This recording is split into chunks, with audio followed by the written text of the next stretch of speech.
হয়ে যায়। সুতরাং এই ব্যাপারটিও আমাদের দায়িত্ব পালন করে আমাদেরকে এই সমস্যা থেকে সমাধান করতে আলোচনা করুন। আমরা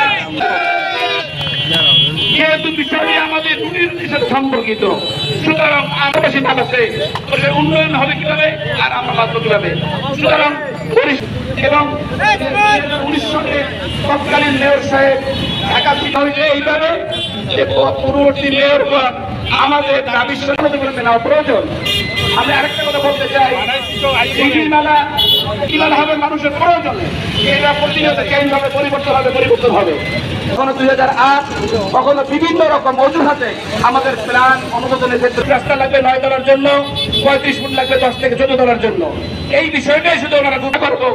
আপনি আমাদের এই সমস্যাটা আগামী 7 দিনের ভিতরে আমাদের সাথে বসুন, যাদের সাথে থাকে কিভাবে এই বরিশালকে আপনারা সেইটা অবশ্যই কথা বলি। আর একটা বিষয় হলো বিগত দায়িত্ব হবো, যেমন সংবাদ সম্মেলনে যাবো, আমরা ঘেরাও করবো।